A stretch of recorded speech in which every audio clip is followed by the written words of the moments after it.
Hello, welcome to another episode of the Classical Republican. Today we are talking about the classical republicanism of George Washington. So this is the first in a series of classical republicanism at the founding of the United States of America. So, George Washington. It says in the Iliad, the point of education is to be a speaker of words and a doer of deeds. Well, doesn't say anything about writing, but that came later. But George Washington, being ever so classical, was not much of a writer.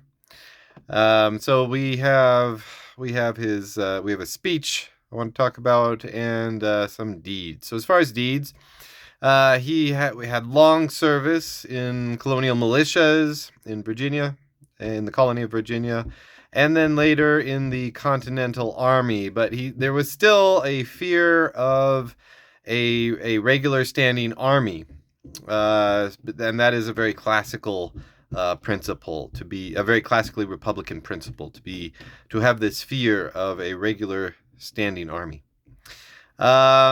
So he is known as the American Cincinnatus. Cincinnatus was a Roman who went off. He was farming, and there was an emergency for Rome, and so the Senate had they decided to elect a dictator. A dictator was an office that would where they would disband the Senate after they elected this dictator. The dictator had there were two rules binding the dictator: that he had to give power up in 6 months and submit to a review of his actions. But during those 6 months, he had absolute imperium and could kill anybody he needed to in order to restore peace and tranquility to Rome. So, Cincinnatus was at the plow when a delegation of senators came to talk to him and to tell him that he had been elected dictator. And so, he only had 9 acres and a large family to feed with that 9 acres, and so he was given the power of dictator, and went and fixed the problem that Rome had, and came back and gave up power. Submitted to the review of the Senate, and then he went back to his plow, which was still there in the field where he had left it, and just continued plowing. That's the story. But Washington was the American Cincinnatus because he went, after being the commander-in-chief of the Continental Army for almost a decade. He gave up his. He resigned and went back to his farm in Virginia, Mount Vernon.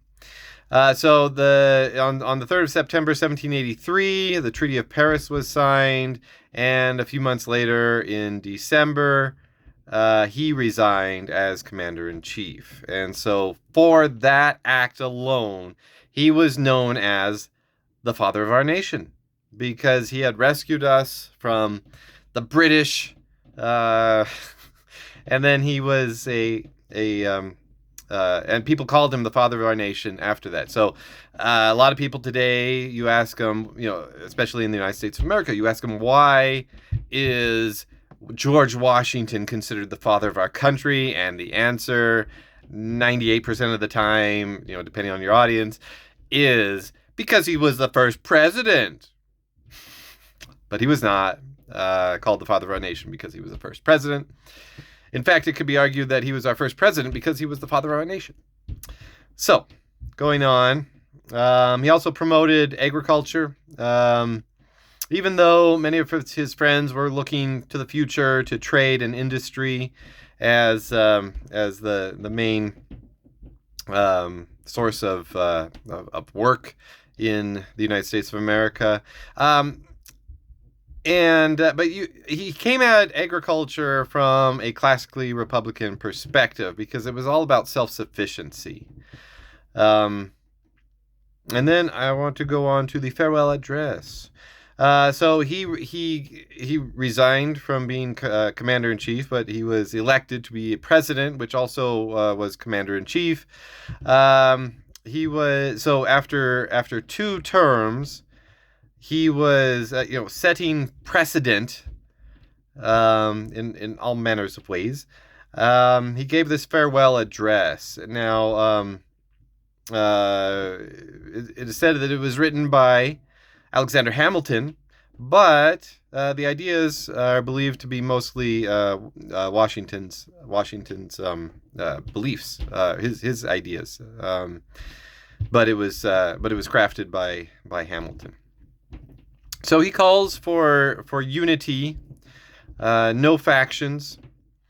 He says about the people who are trying to build political parties. He says they serve to organize factions, to put in the place of the delegated will of the nation the will of the party, often a small but artful and enterprising minority of the community. So he didn't want political parties. He didn't want faction, and we see that in the history of places like Venice. You had factions in Rome. You had the optimates and the populares, so the aristocrats and the people.